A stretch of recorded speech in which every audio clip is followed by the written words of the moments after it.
Okay. வந்துருச்சு. இங்க கொஞ்சம் மழைனால ப்ராப்ளமா இருக்குது. நெட்டு அதே மாதிரி ஒய்ஃபை எல்லாமே கம்ப்ளைண்டா ஓடிச்சு. ஓகே, அதனாலதான் கொஞ்சம் எனக்கும் பேசும்போது டிஸ்டர்பன்ஸா இருந்துச்சு. ரெண்டு கேமரால ஒரு கேமரா சுத்தமா அவுட் ஆகி வருது.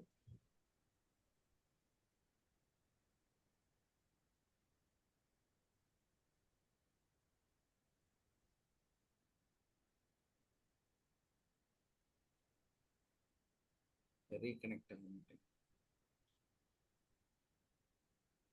Recording in progress.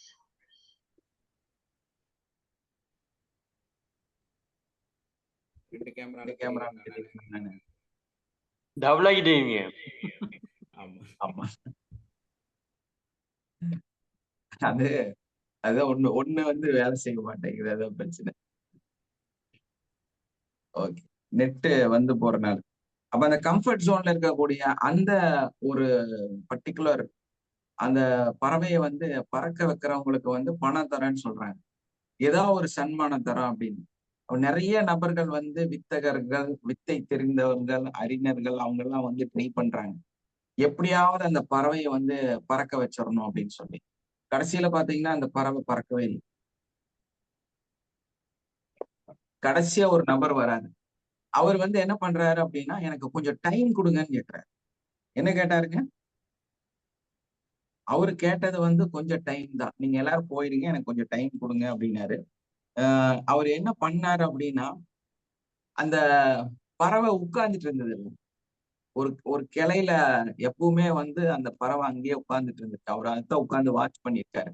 அதோட ஆட்டிடியூட்ல அது என்ன பண்ணுதுன்னா, அந்த கிளைக்கு மேல தொடர்ந்து உட்கார்ந்துகிட்டே இருக்குது. அவர் என்ன பண்ணாரு, அந்த கிளையை மட்டும் வெட்டிட்டாரு. வெட்டின உடனேயே அந்த பறவை என்ன ஆகுங்க,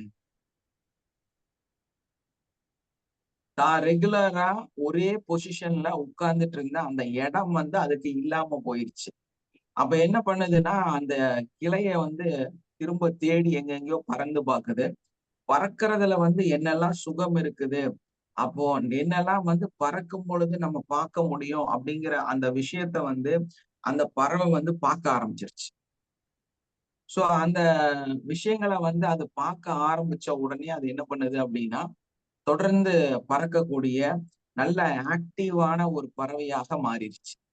இப்போ இதே மாதிரிதான் ஒரு சோம்பேறிக்கு வந்து ஒரு அந்த மனநிலை அல்லது வந்து அந்த நோயில பாதிக்கப்பட்டவங்களுக்கு என்ன பிரச்சனை அப்படின்னா, அவங்களுக்கு சுத்தி என்னெல்லாம் நடக்குது, யாரெல்லாம் என்னெல்லாம் செஞ்சுட்டு இருக்கிறாங்க, இவங்க செய்யறனால தொடர்ந்து இவங்களுக்கு என்ன பாதிப்பு வந்துட்டு இருக்குது அப்படிங்கிற அந்த மனநிலையை அவங்க வந்து புரிஞ்சுக்க மாட்டாங்க.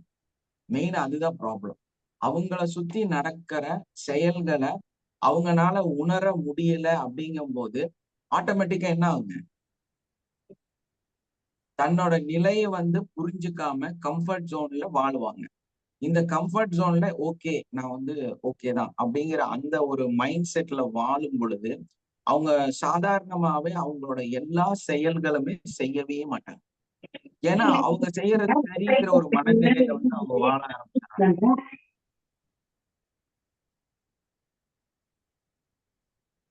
மைக் ஆஃப் பண்ணிக்கங்க.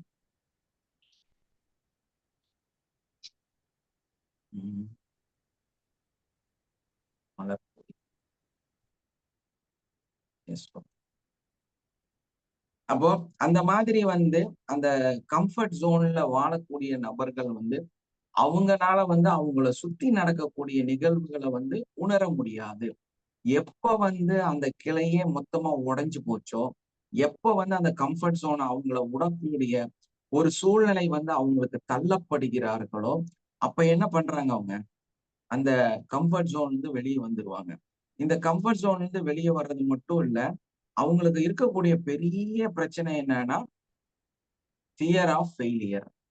அவங்க வந்து ஒரு விஷயத்த செய்யறாங்க அப்படின்னா அதோட ரிசல்ட் வந்து நாளைக்கு தப்பா போயிடுச்சுன்னா என்ன பண்றது, ஃபெயிலியர் ஆயிடுச்சுன்னா என்ன பண்றது, அதை செஞ்சு மத்தவங்க எல்லாம் தப்பா சொல்லிட்டாங்கன்னா என்ன பண்றது, நான் செஞ்ச குறை கண்டுபிடிச்சிட்டாங்கன்னா என்ன பண்றது, நான் செய்யும் போது அது தெளிவில்லாம போயிடுச்சுன்னா என்ன பண்றது, இந்த மாதிரி பலவிதமான எண்ணங்களை வந்து உள்ள போட்டு உரட்டிக்கிட்டே இருப்பாங்க. அப்படியே வந்து உருட்டி உருட்டிய தேவையில்லாத விஷயங்கள வந்து சிந்திச்சுக்கிட்டே இருப்பாங்க. இந்த அவங்களுக்கு அந்த மற்ற மனிதர்களை சார்ந்த ஒரு பயம்.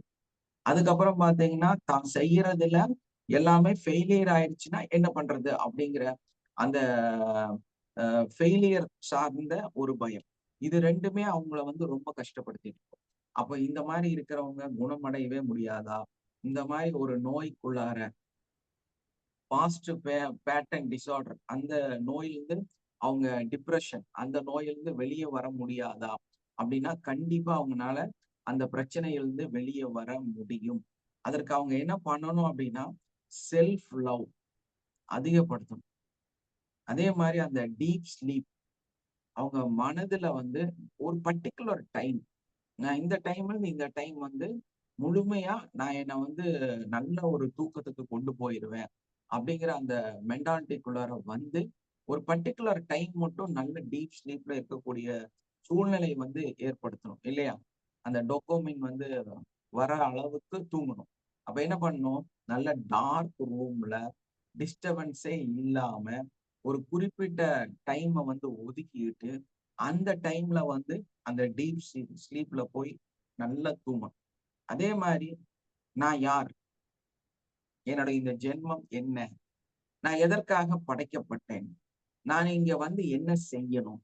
என்னோட கடமைகள் என்ன இருக்குது? அப்படின்னு ஒரு லிஸ்ட் போடணும். இந்த இந்த மாதிரி டிப்ரஷன்ல இருக்கக்கூடியவங்க என்ன பண்ணணும்? அவங்க வந்து ஒரு லிஸ்ட் ஏற்படுத்தணும். அந்த லிஸ்ட்ல வந்து இதெல்லாம் எழுதணும். நான் யாரு? நான் எதுக்காக இங்க வந்தேன்? என்னோட டியூட்டி என்ன? நான் வந்து மகனா? மருமகளா? அல்லது நான் வந்து ஒரு கு குழந்தையோட தாயா? என்னவாக நான் இருக்கிறேன்? நான் என்னவாக செய்ய வேண்டும்? என்னுடைய ரியாலிட்டி என்ன? எனக்கு என்ன கொடுக்கப்பட்டது? இந்த கொடுக்கப்பட்ட விஷயத்துல நான் கரெக்ட்டா எல்லாத்தையும் செஞ்சுட்டு இருக்கிறேனா? அப்படின்னு ஒரு லிஸ்ட் வந்து ஏற்படுத்தணும். அந்த லிஸ்ட்ல வந்து நீங்க என்ன பண்ணணும் அப்படின்னா, எதெல்லாம் வந்து என்ன சக்சஸ் ஆக மாற்றுகிறது? எதெல்லாம் வந்து என்ன இன்ஸ்பைரிங் செய்கிறது? எதெல்லாம் செஞ்சா எனக்கு சந்தோஷம் கிடைக்கிறது? அப்படின்னு சொல்லி ஒரு பிளஸ் லிஸ்ட் எடுக்கணும். எதெல்லாம் நான் செஞ்சா மற்றவங்க கடுப்பாகுறாங்க, அவங்களுக்கு காண்டாகுது அப்படிங்கிற விஷயங்களையும் ஒரு லிஸ்ட் எடுக்கணும். ஏன்னா, அதெல்லாம் உங்களோட நெகட்டிவ். நீங்க வந்து உங்களுக்கு தெரியாம நீங்க செஞ்சுட்டு இருக்கக்கூடிய தவறுகள். ஏன்னா, ஒரு சோம்பேறியாக இருக்கக்கூடிய இந்த நோயில பாதிக்கப்பட்டிருக்கிறவங்களுக்கு மெயினான விஷயம் என்னன்னா, சரவுண்டிங் தெரியாது இல்லையா? அவங்க பின்னாடி என்ன நடக்குதுங்கிறது அவங்கனால உணரவே முடியாது. அது வந்து ஒரு விதமான நோய்ங்கிறனால. அப்ப இவங்க என்ன பண்ணணும்னா, இந்த பிளஸ் லிஸ்ட், மைனஸ் லிஸ்ட். நெகட்டிவையும், பாசிட்டிவும் 2யுமே லிஸ்ட்டாக எடுத்துக்கணும். லிஸ்ட்டா எடுத்துட்டு, இந்த மைனஸை எல்லாம் என்னால என்னெல்லாம் தவறு நடக்குது? என்னோட கையில என்னெல்லாம் வந்து தவறுகள் நடந்து கொண்டே இருக்குது? அப்படிங்கிறத வந்து ஒரு தெளிவான ஒரு முடிவெடுத்து, அதையெல்லாம் வந்து மாத்துறக்கு முயற்சி பண்ணணும். நான் வந்து இத செய்யாதனால இவங்கலாம் வந்து பிரச்சனை சரி ஓகே. நான் இதெல்லாம் இனிமேல் நான் செய்யறேன். இனிமேல் வந்து இந்த மாரி நிகழ்வுகள வந்து நான் மாத்திக்கிறேன். நான் இந்த டைமிங்க வந்து சரிப்படுத்திக்கிறேன். காலையில எனக்கு எந்திரிக்கிறதுக்கு ரொம்ப கஷ்டமா இருக்கா? அதுக்கு காரணம் என்ன? எனக்கு தூக்கமே வர்றதில்ல. காலையில 4 மணிக்கு தான் தூக்கமே வருது. நான் எப்படி 6 மணிக்கு எந்திரிச்சு உட்கார முடியும்? அது சாத்தியமே படாது இல்லையா? 4 மணி வரைக்கும் முழிச்சுட்டு இருக்கிற ஒரு நபரு 6 மணிக்கு எந்திரிச்சு ஃப்ரெஷ்ஷா வேலை செய்யணும்னா, சாத்தியமில்லாத ஒரு நிகழ்வு. அப்ப என்ன பண்ணணும்? 10:30 மணிக்கே போய் படுத்து கரெக்ட்டா 3:30, 4 மணி வரைக்கும், 5 மணி வரைக்கும் நல்ல டீப் ஸ்லீப்ல தூங்குறதுக்கு என்னலாம் பண்ணலாம்? அப்படின்னு சொல்லி பண்ணணும். இப்ப அதே மாதிரி அ உங்க கூட சில விஷயங்கள வந்து நீங்க எடுத்துக்கிட்டு, அத வந்து நீங்க வந்து கேரி ஓவர் பண்ணி, அத ஒரு அதாவது எல்லா சோம்பேறிகளுக்கும் என்ன பிரச்சனை அப்படின்னா, ஒரு காரணம் கண்டுபிடிச்சு வச்சிருப்பாங்க. தன்னோட தவறுகளுக்கு ஒரு காரணம் கண்டுபிடிச்சு வச்சிருப்பாங்க. அந்த காரணத்த அவாய்ட் பண்ணணும். இதனால தான் நான் செய்ய முடியல. இதனால தான் இது என்னால நடக்க முடியல. இதனால தான் இந்த நிகழ்வ வந்து என்னால வந்து கன்டின்யூ பண்ண முடியல. அப்படின்னு சொல்லி ஒரு விஷயத்த வந்து கண்டுபிடிச்சு வச்சிருப்பாங்க. சோ அந்த காரணத்த வந்து நம்ம முழுமையா மாத்தி அமைச்சிரணும். ஏன்னா நம்ம நல்லா ஒரு சோம்பேறி இல்லாம, நல்ல ஒரு பிரிஸ்கான, இன்ஸ்பைரிங்கான மனிதனா வாழ்றது தான் ரொம்ப முக்கியமான விஷயம் இல்லையா? அப்ப அந்த மாதிரி வந்து எதெல்லாம் வந்து நமக்கு அந்த நெகட்டிவாக இருக்குதோ, அத பூராமே லிஸ்ட் அவுட் பண்ணி அதை பூரா நம்ம வாழ்க்கையிலிருந்து மாத்துவதற்கு என்னெல்லாம் வழிகள். அதே மாதிரி பாத்தீங்கன்னா உங்களுடைய பிளஸ், நான் யாரு, நான் எதற்காக இங்க வந்தேன், அதே மாதிரி என்ன நான் செஞ்சுட்டு இருக்கிறேன் அப்படிங்கிறத வந்து ரியலைஸ் பண்ணி பார்க்கணும். அதே டைம்ல வந்து ஒரு பக்கா கோல் செட் வேணும். என்ன வேணும் உங்க லைஃப்ல? எனக்கு என்ன தேவை அப்படிங்கிறத நீங்க தான் டிசைட் பண்ணணும். அப்ப எனக்கு வந்து இது தேவை. இத வந்து நான் செஞ்சே தீருவேன். என்னோட பிறவி பலன் இதுதான். இந்த நிகழ்வ வந்து நான் செய்யாம என்னோட வாழ்க்கை வந்து ஒரு முழுமையே அடையாது அப்படிங்கிற அந்த சில விஷயங்கள வந்து நம்ம கரெக்ட்டா தேர்ந்தெடுக்க தெரியும். அந்த முடிவ வந்து நம்ம வந்து கம்ப்ளீட்டா எடுக்கணும். அந்த முடிவை எடுத்து, இதுதான் என்னோட வெற்றியாக நான் மாற்றி அமைக்கணும். அப்படிங்கிறதுல வந்து நீங்க வந்து ஒரு முடிவுக்கு வரணும். அதே மாரி அந்த வெற்றியான நிகழ்வு எப்பவுமே நீங்க செய்யும்போது, உங்களுக்கு ரொம்ப ஈஸியா இருக்கும். ஏன்னா, அந்த சக்சஸ நோக்கி பயணிக்கக்கூடிய விஷயம் வந்து உங்களுக்கு ஈஸியா இருக்கும். ஸோ அந்த ஈஸியான அந்த சக்சஸ நோக்கி பயணிக்கக்கூடிய உணர்வு பூர்வமான உங்களுடைய எண்ணத்துல உங்களுக்கு வந்து சந்தோஷத்த தரக்கூடிய மற்ற நபர்களுடைய பிரச்சனைக்கு ஒரு தீர்வை கொடுக்கக்கூடிய அந்த விஷயத்த வந்து நீங்க முழுமையா செய்ய தொடங்கும் பொழுது, அந்த பிறவியோட பலன வந்து நீங்க முழுமையா அடைய முடியும். அதற்காக நம்ம என்ன பண்ணணுங்க? நம்மள நம்ம அப்சர்வ் பண்ணணும். நம்மளையே வந்து நம்ம ஸ்டடி பண்ணணும். நம்மளையே நம்ம வந்து மோட்டிவேட்டராக மாற்ற வேண்டும். நம்ம வந்து எல்லாத்தையும் போய் மோட்டிவேட் பண்றனாலயோ, அவங்களுக்கு வந்து இன்ஸ்பைரிங்கா நம்ம இருக்கிறனால எல்லாம் பிரயோஜனம் கிடையாது. அந்த சோம்பேறித்தனமான விஷயங்கள் வந்து நம்மள விட்டு போகாது.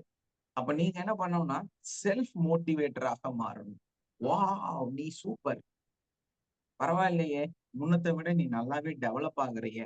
பரவாயில்லையே! நீ பண்ற விஷயங்கள்லாம் கொஞ்சம் கொஞ்சமா சூப்பராக மாறிக்கொண்டிருக்கிறது. உண்மை சார். எஸ். கண்டிப்பா.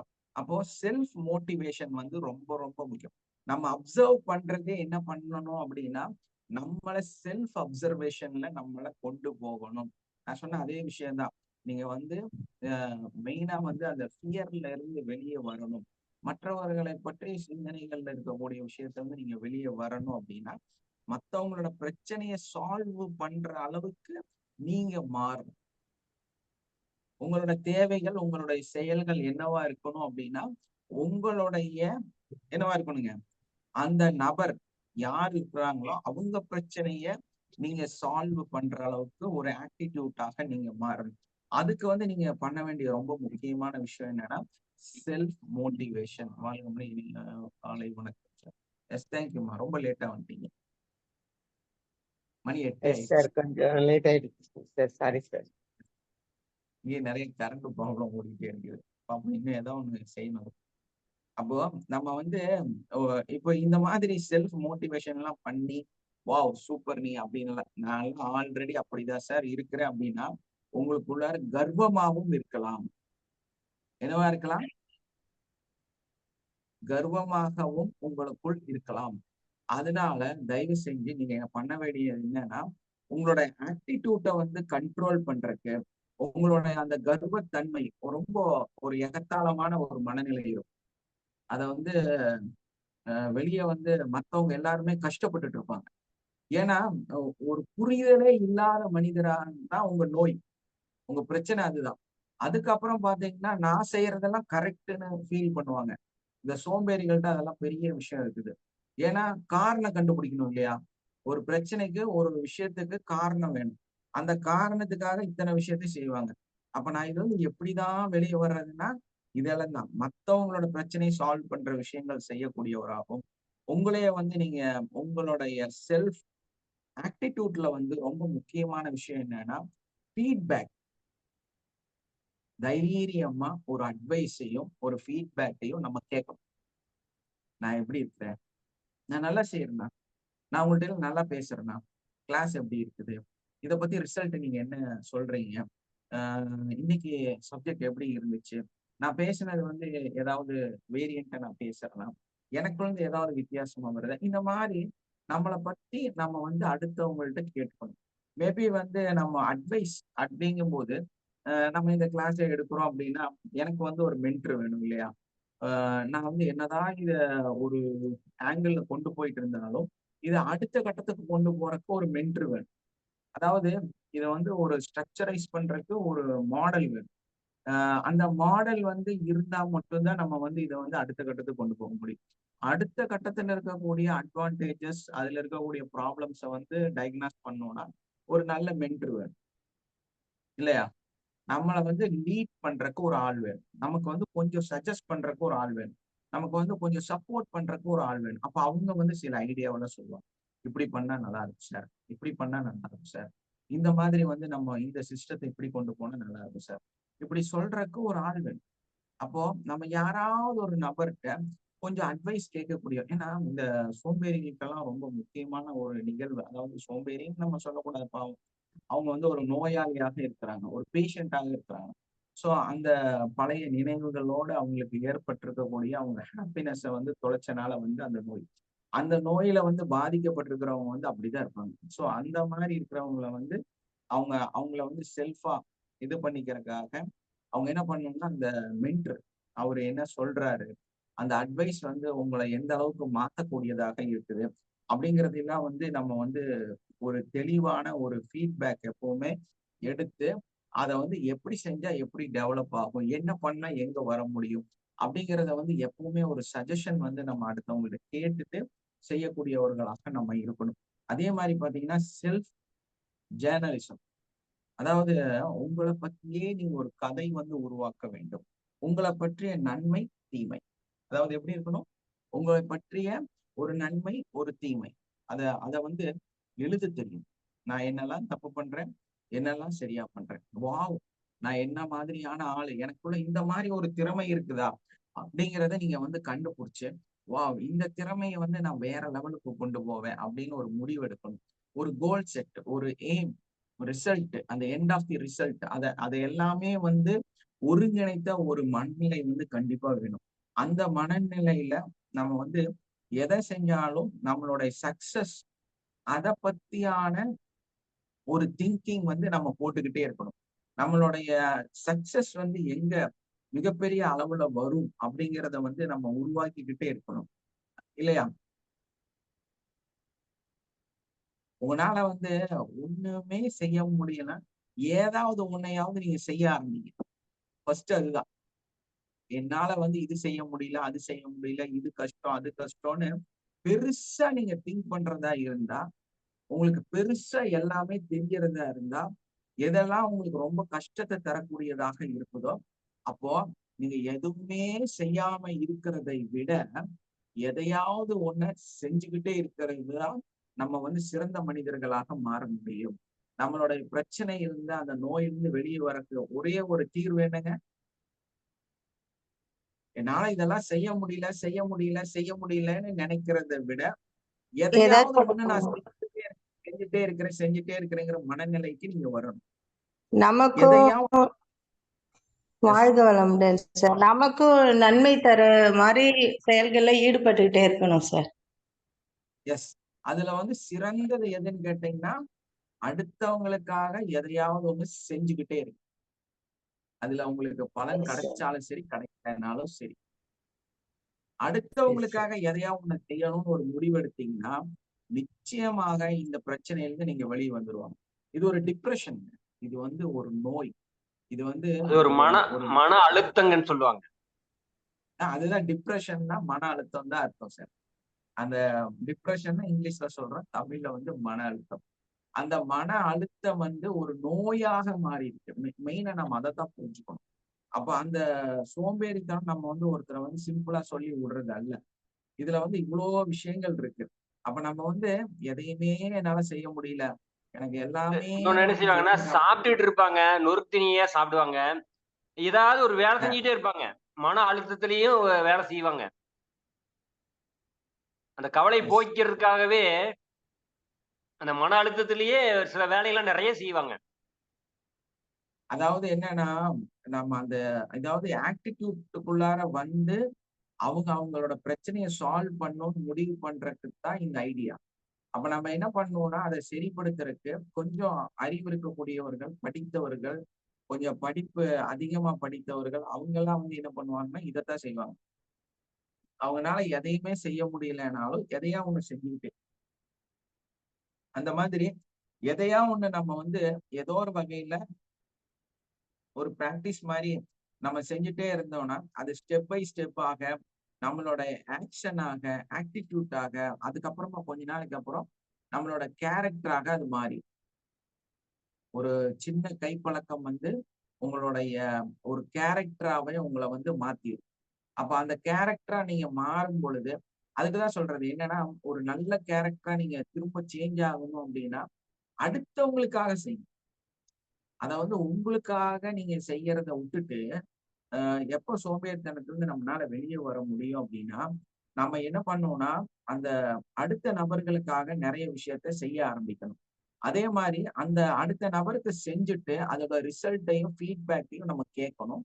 அந்த ஃபீட்பேக்கை கேட்டுட்டு அதுக்கப்புறமா அதோட ரிசல்ட் நல்லா இருக்குங்கிறத உணர்ந்து அந்த நல்ல நிகழ்வுகளை கேட்டதுக்கு அப்புறமா வாவ் நீ சூப்பர் பரவாயில்லையே நல்லா இருக்கிறியே நல்ல விஷயம் நிறைய செய்யறியே நீ இம்ப்ரூவ்மெண்ட் ஆகுறியேன்னு செல்ஃப் லவ் செல்ஃப் டெவலப்மெண்டான விஷயங்கள் புரியுதுங்களா? செல்ஃப் இன்ஸ்பைரிங்கான வேர்ட்ஸ் இன்ஸ்பைரிங்கான வார்த்தைகள் எல்லாம் என்னால எதுவுமே முடியாது சார். எனக்கு ரொம்ப டிப்ரெஷன் இருக்கேன் ஒன்னும் முடியலையா செல்ஃப் இன்ஸ்பைரிங் ஸ்டோரிஸ் போய் உட்கார்ந்து உங்க ரீல்ஸ்லயாவது உங்களுக்கு பிடிச்ச உங்களை வந்து இன்ஸ்பைரிங்கா மாற்றக்கூடிய நிறைய மோட்டிவேஷனான அந்த ரீல்ஸையாவது உட்காந்து பார்க்கணும். என்ன பண்ணணும்? ரீல்ஸ் பார்க்கலாமல்ல, அதுல ஒன்றும் தப்பு இல்லையில. உங்க டைம் வேஸ்ட் பண்ண மொபைல்லே வேஸ்ட் பண்ணுங்க. ஆட்டம் பாட்டம் இந்த என்னது சொல்லுவாங்க பிராங்க்கு அப்புறம் வந்து 2 பேர் வச்சுட்டு பாட்டு பாடுறது இந்த மாதிரியான விஷயங்களை எல்லாம் விட்டுட்டு இந்த தேவையில்லாம குக்கிங்கே எப்ப பார்த்தாலும் பார்த்துட்டே இருக்கிறது. குக்கிங் வந்து பார்க்கவே கூடாது இந்த வாழ்க்கையில. அது வந்து ஒரு ரொம்ப கேவலமான ஒரு அடிக்ஷன். அது யாரெல்லாம் வந்து அந்த குக்கிங் மெத்தடை வந்து பார்த்துட்டு இருக்கிறீங்களோ உங்க லைஃபே வீணா போயிடும். அதனால அந்த குக்கிங் மட்டும் பார்க்காதீங்க தயவு செஞ்சு. ரீல்ஸ்ல வந்து குக்கிங் மட்டும் பார்க்கவே பார்க்காதீங்க.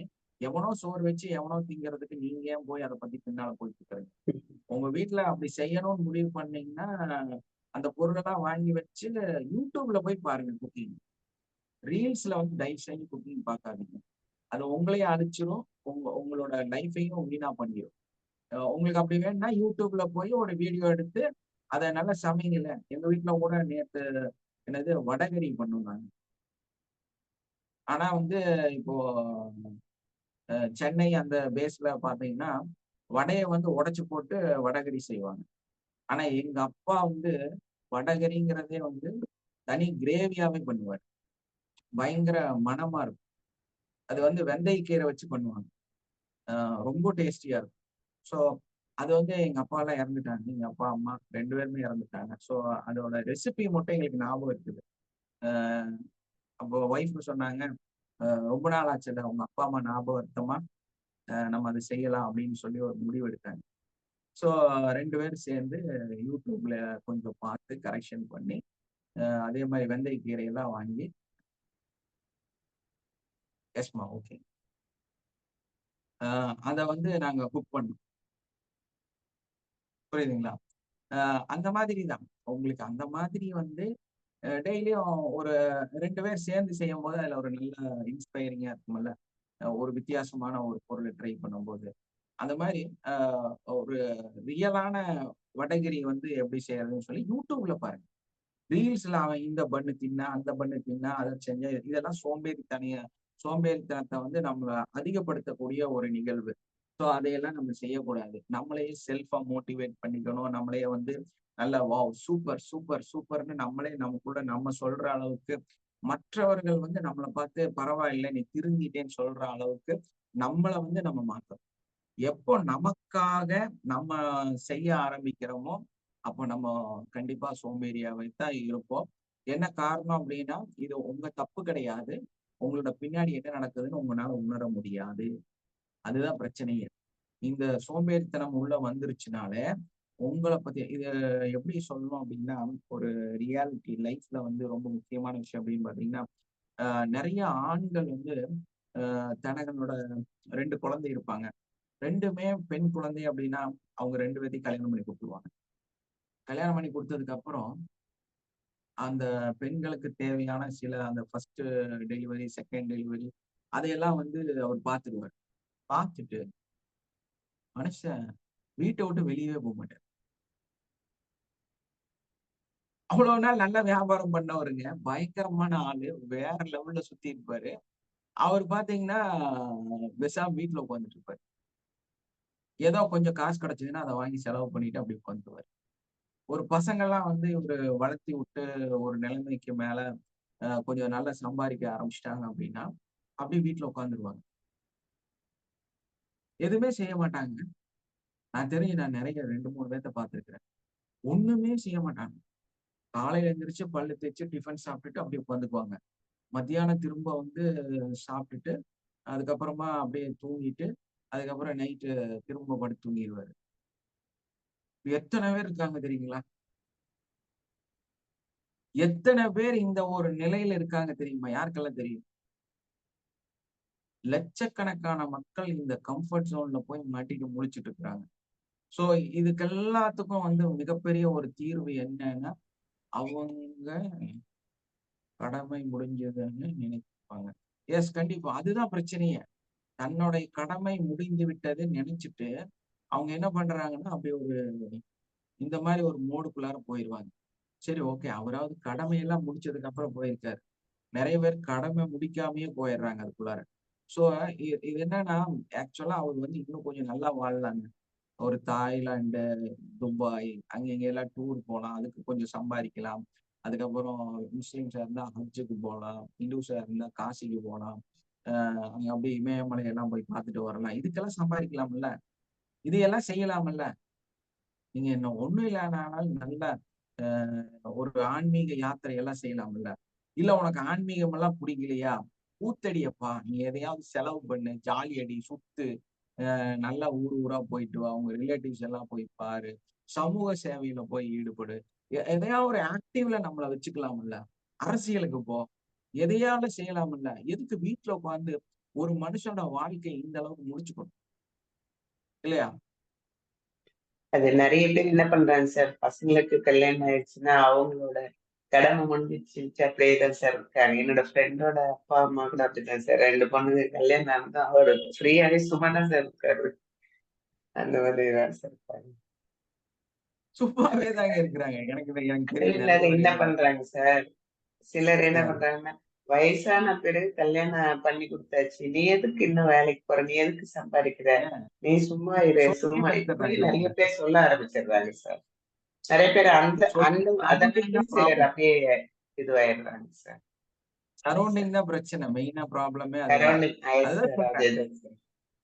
அவங்கள சுத்தி நடக்கிறதே அவங்களுக்கு தெரியாது.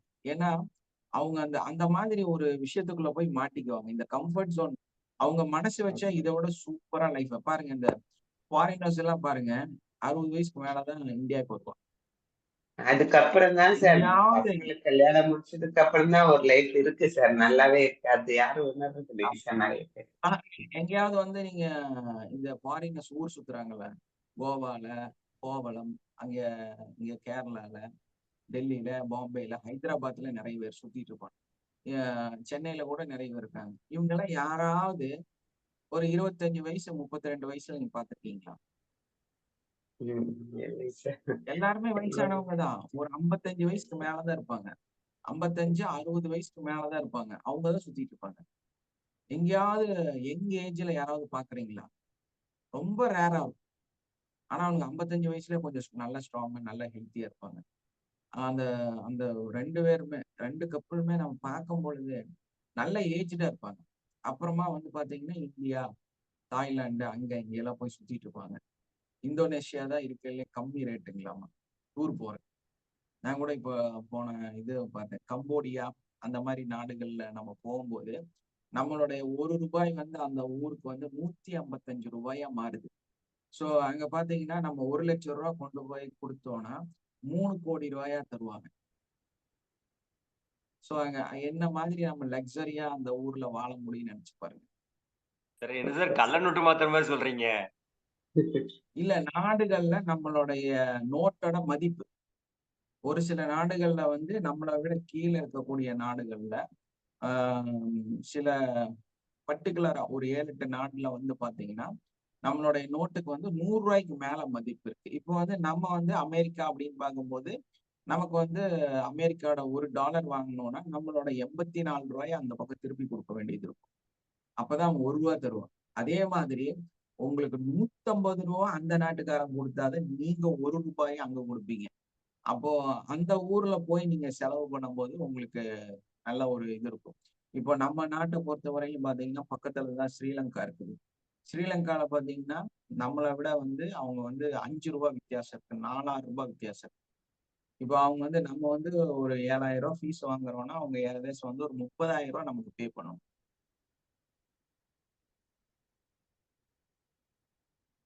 அவங்க ஷியாமாக்கு தெரியும், அவங்க இங்க இருந்துதான் வந்திருக்காங்க ஸ்ரீலங்கா. இங்க நம்மளோட ஒரு ஃபீஸ் வந்து அவங்க 30,000 பே பண்ணணும் நம்ம நாட்டை பொறுத்த வரையும். இப்போ நம்ம இந்தியாவில இருந்து ஸ்ரீலங்கால போய் ஜாலியா இருக்கலாம். ஒரு 10,000 எடுத்துட்டு போனீங்கன்னா போதும். அதாவது ஸ்ரீலங்கால இருந்து நீங்க வந்து 1.3% இல்லைங்க 3.85%.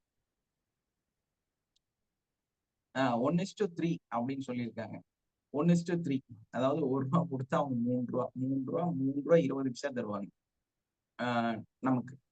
அப்ப நீங்க ஒரு 10,000 நீங்க இங்கிருந்து கொண்டு போய் இது பண்ணாலே போதுமானது. அங்க ஸ்ரீலங்கால போய் கொஞ்சம் நீங்க ஸ்பெண்ட் பண்ண முடியும்.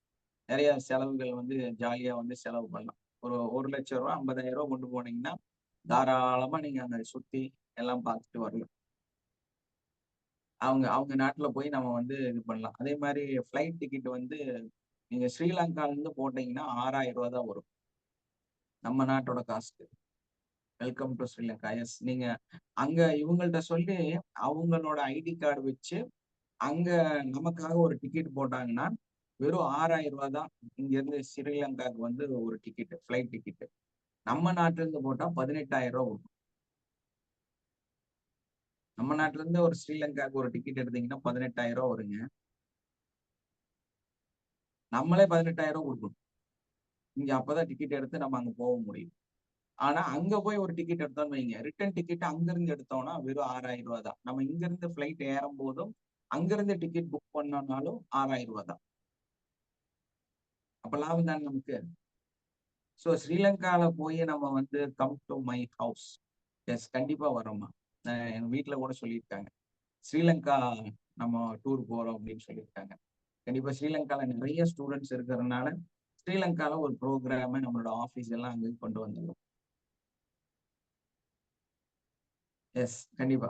அந்த மாதிரி வந்து நம்ம வந்து நம்மள வந்து ஒரு இன்ஸ்பைரிங்கா மாத்திட்டு, உங்ககிட்ட நிறைய பணம் இல்லை, நான் வந்து லண்டன்ல போய் தான் ஜாலியா இருக்கணும், தாய்லாந்துல போய் தான் ஜாலி, அப்படியெல்லாம் கிடையாது. நீங்க வந்து இந்தோனேஷியால போய் ஜாலியா இருக்கலாம். வேற நாடுகள்ல வந்து நம்மளை விட கம்மியா இருக்கிற நாடுகள்லயும் போய் நம்ம ஜாலியா இருக்கலாம். அப்போ ஒரு $50,000 இருந்ததுன்னா 2 பேர் ஒரு 15 நாள் 20 நாள் போய் என்ஜாய் பண்ணிட்டு வரலாம். அதுக்கெல்லாம் வந்து நிறைய இருக்குது. ஸோ நம்ம வயசாயிருச்சுன்னு சும்மா உட்கார்றதை விட, நமக்கு வந்து கடமைகள் முடிஞ்சிருச்சுன்னு சும்மா உட்கார்றதை விட, இந்த மாதிரி லைஃப்பை வந்து அனுபவிக்கலாம். அனுபவிக்கும் போது, டிராவல் பண்ணும்போது புது அனுபவங்களும் புது விஷயங்களும் உங்களுக்கு நிறைய கிடைச்சதுன்னா நீங்க மல்டி பில்லியனராக மாறிடுவீங்க. ஏன்னா KFC சிக்கன், கெண்டக்கன் சிக்கன் அவங்க வந்து அவரு இப்படிதான் வாழ்க்கையில தோத்து போய் அவர் வந்து ஒரு வக்கீலு, military man, military doctor, MBBS படிச்சவரு, நிறைய விஷயம் செஞ்சு செஞ்சு தோத்து தோத்து தோத்து வாழ்க்கையே இல்லை அப்படிங்கும்போது அவர் எங்கெங்கயோ டூர் எல்லாம் போய் கடைசியில அவருக்கு வந்து நிறைய ஹோட்டல்ல நிறைய நாடுகள்ல சாப்பிட்ட அனுபவத்தின் மூலமா தான் இன்னைக்கு வந்து உலகத்துல வந்து கிட்டத்தட்ட ஒரு 4000 பிரான்ச்சஸ் உலகம் பூரா வச்சிருக்கிறாரு. அவ்வளவு கோடிக்கணக்கில் சம்பாதிக்கிறாங்க. இன்னைக்கு வந்து இந்தியாலேயே எக்கச்சக்கமா கடைகள் இருக்கு. ரோட்டுக்கு KFC சிக்கன் இருக்கு. அந்த ஒரு ரெசிபியை வந்து அவர் கண்டுபிடிச்சது அப்படிதான். அது மாதிரி நமக்கு வயசாயிருச்சுன்னு நம்ம ஒதுங்குறதை விட, வயசாகும் பொழுது ஒரு பெரிய விஷயம் நமக்கு பின்னாடி இருக்குங்கிறதையும் உணர்ந்துட்டு, யங் ஏஜ்ல வந்து சோம்பேறித்தனத்தை வந்து வேண்டான்னு வச்சுட்டு நம்ம வந்து ஒரு ஆக்டிவாக எல்லாருமே நம்மளை பாராட்டக்கூடிய ஒரு இடத்துல வந்து நம்ம வாழக்கூடியவர்களாக இருக்கணும். Okay, okay, thank you. உங்க யாராவது இங்க வந்து நம்ம கிளாஸை பத்தியோ இதை பத்தியோ யாராவது ஷேர் பண்றதுன்னா இங்க ஷேர் பண்ணலாம்.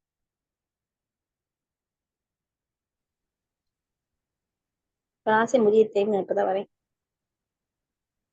லேட்.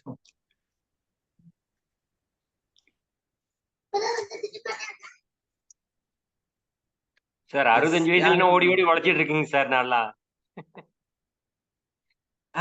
அது என்னன்னு கேட்டீங்கன்னா உங்களுக்கு அவசியம் இல்ல. இருந்தாலும் நீங்க வந்து கடுமையா உழைச்சிட்டு இருக்கிறீங்க. ஓடி ஓடி வேற உழைக்கிறீங்க. நல்ல விஷயம் தான். நல்ல சம்பாதிக்கிறதே நம்ம இந்த வயசுல ஆக்டிவா இருக்குங்கிறது வந்து நல்ல ஒரு நிகழ்வு தான். என்ன காரணம் கேட்டீங்கன்னா, நீங்க அந்த ஸ்லோ ஆனீங்கன்னா உங்களுக்கு நிறைய ப்ராப்ளம் வரும். பெட்டர் வந்து நீங்க இதே இதுல வந்து கண்டினியூ பண்றது. இல்ல சார், என்னால முடியாதுங்க. சும்மா இருக்க முடியாது. எதையாவது ஓடிட்டே இருக்கணும். இல்லைன்னா வீட்டுல இருந்தாலும் ஒரு நாளைக்கு சும்மா இருக்கு. நேற்று ஞாயிற்றுக்கிழமை வீட்டுல இருந்தேங்க. ஆனா எந்த வேலையும் நடக்கல. சும்மா படுத்துக்கிட்டே தான் இருந்தேங்க. ஆனா எந்த வேலையும் செய்யாம இருக்கு. நீங்க என்ன காய்ச்சலாம் அப்படிங்கிற எண்ணத்துல இருந்தேன். நான் அதுவும் முடியலையா அப்படிங்கிற மாதிரி தான் ஆயிடுச்சுங்க. ஓகே.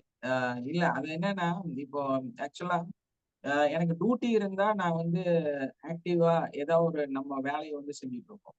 இது இல்ல அப்படின்னா வீட்டுல இருக்கிற வேலைகளை நீங்க செய்யலாம். இப்போ வந்து உங்களுக்கு ஃப்ரீயா இருக்கிறீங்க அப்படின்னா வீடெல்லாம் கூட்டி விடுறது, ஒற்றையெல்லாம் அடிச்சு விடுறது, ஃபேன் எல்லாம் கிளீன் பண்றது, அப்புறம் ஏதாவது ஒயரிங் சுவிட்ச் எல்லாம் போயிருச்சுன்னா மாத்தி கொடுக்கறது, அவங்களுக்கு வாஷிங் மிஷினுக்கு ஏதாவது ப்ராப்ளம் இருந்ததுன்னா சரி பண்ணி கொடுக்கறது, மிக்சி சரி பண்ணி கொடுக்கறது, அந்த மாதிரி பெண்களுக்கு என்னெல்லாம் தேவை இருக்கோ, வீட்டோட அவசியங்கள் இருக்குதோ அதையெல்லாம் வந்து செய்யலாம். நீ பெரிய பிசினஸ் மேனா இருக்கிறது முக்கியம் இல்ல.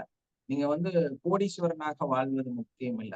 உங்க குடும்பத்துக்குள்ளார நீங்க கோடீஸ்வரனாக மாறணும். அது எப்படின்னு கேட்டீங்கன்னா, உங்களுடைய ஆண்கள் வந்து என்ன நினைச்சுக்கிறாங்கன்னா, வெளியே போய் நம்ம சம்பாதிக்கிறதுனால நம்ம வந்து பயங்கர கிராண்ட், சூப்பர், நம்ம வந்து வேற லெவல்ல இருக்கிறோம் அப்படின்னு நினைக்கிறாங்க. அப்படி கிடையாது. ஆண்கள் எப்பவுமே வந்து உள்ள இருக்கக்கூடிய சந்தோஷத்தை வந்து டெவலப் பண்றதுக்கு என்ன பண்ணணும் அப்படின்னா, நிச்சயமா வந்து பெண்களை பொறுத்த வரையிலும் அவங்களுக்கு ஒரு சின்ன சப்போர்ட் தான் தேவை. நீங்க வந்து சமைச்சு கொடுக்க வேண்டிய அவசியம் இல்லை. சமைக்கிற பொருள் ரிப்பேர் ஆயிருந்தா அதை மாத்தி கொடுத்தா போதுமானது. அவங்களுக்கு வந்து அதைத்தான் அவங்க எதிர்பார்ப்பாங்க. அவங்களோட வேலையில எளிமைப்படுத்தக்கூடிய விஷயங்களை வந்து சப்போர்ட் பண்றது. இப்ப என்னன்னா, அவங்களுக்கு அந்த வீடு கூட்டுறதுங்கிறது கொஞ்சம் கஷ்டமா இருக்கும். ஒற்றை அடிச்சா கஷ்டமா இருக்கும். ஏன்னா அந்த பொருள்கள் நெகத்தி அடிக்கும். அதையெல்லாம் செஞ்சு கொடுக்கலாம். அந்த மாதிரி சின்ன சின்ன வேலைகள் வந்து அவங்களோட ஏன்னா உண்மையிலேயே வந்து உங்களோட எல்லா சந்தோஷமும் வெளியே கிடையாது. உங்க வீட்டுக்குள்ளதான் இருக்குது. அப்போ வீட்டுக்குள்ளார நீங்க சந்தோஷத்தை டெவலப் பண்றதுக்கு என்ன செய்ய முடியுமோ அதை செஞ்சீங்கன்னா ஆட்டோமேட்டிக்கா உங்க உங்க லைஃபே வந்து சந்தோஷமாக மாறிடும். இது நிறைய பேத்துக்கு தெரியாதனாலதான் சந்தோஷத்தை வெளியே தேடுறாங்க. பர்டிகுலரா ஆண்கள் வந்து வந்து வெளியே தேடுவாங்க. அந்த மாதிரி தேடுறது வந்து உண்மையான சந்தோஷம் கிடையாது. மிகப்பெரிய வெற்றியாளர்கள் இந்த உலகத்தை வந்து பெரிய அளவுல கோடிகள்ல வந்து வியாபாரம் பண்ணக்கூடியவர், அதாவது லட்சம் கோடிகள் எல்லாம் வியாபாரம் பண்ணக்கூடியவர்களே வந்து அவங்க சொல்லக்கூடிய ஒரே கருத்து என்னன்னா, சந்தோஷம்ங்கிறது வந்து வெளியே இல்ல, பிசினஸ் பண்றதுனால இல்ல, டூர் போறதுனால இல்ல, நீங்க வந்து நகை வாங்குறதுனால இல்ல, கார் பெருசா வச்சுக்கிறதுனால இல்ல. உங்களோட உண்மையான சந்தோஷம் எங்க இருக்குது அப்படின்னா உங்களுடைய அந்த வீட்டுக்குள்ளாரதான் இருக்குது. நீங்க வந்து அந்த வீடுன்னு கூட அவங்க மென்ஷன் பண்ணாம உங்களை சுற்றி இருக்கக்கூடிய நபர்கள்ட்ட தான் இருக்குது அப்படிங்கறத மென்ஷன் பண்றாங்க. உங்களை சுத்தி யாரெல்லாம் இருப்பாங்க? டெய்லியுமே 24 மணி நேரம் உங்களோடய இருக்கக்கூடியவர்கள் யாரெல்லாம் இருப்பாங்க? அவங்கெல்லாம் உங்ககிட்ட சந்தோஷமா இருந்தா மட்டும்தான் நீங்க சந்தோஷமா இருக்க முடியும். அந்த புரிதல் வந்து உங்களுக்கு இல்லைனாலே உங்க வாழ்க்கை வந்து கேள்விக்குறியாக மாறிடும். அதனாலதான் மற்ற நபர்களுடைய சந்தோஷம் வந்து நம்மளுடைய சோம்பேறித்தனத்தை மாற்றும், நம்மளோட வாழ்க்கையை வந்து மாற்றி அமைக்கும். எப்பவுமே வந்து உங்களை சுத்தி ஒரு 3 பேர் இருக்காங்களா, 5 பேர் இருக்காங்களா, அந்த 5 பேர்த்த நீங்க எப்படி வந்து சந்தோஷமா வச்சுக்க முடியும், அவங்களுக்கு வந்து என்னத்தை கொடுக்க முடியும் அப்படிங்கறத நம்ம சிந்திக்கணும். ஆனா எப்பவுமே எல்லாரும் என்ன நினைக்கிறாங்கன்னா, வெளியே இருக்கக்கூடிய ஒரு 4வது மனுஷனுக்கு என்ன பண்ணலாம் அப்படின்னு தான் சிந்திக்கிறாங்க. ஆக்சுவலா அது கிடையாது உண்மை. உண்மை என்னன்னா, உங்களோடையே உங்க கூடையே வாழக்கூடிய அந்த நபர்களை சந்தோஷமாக வைத்துக் கொள்வதற்கு என்னெல்லாம் செய்யலாம்.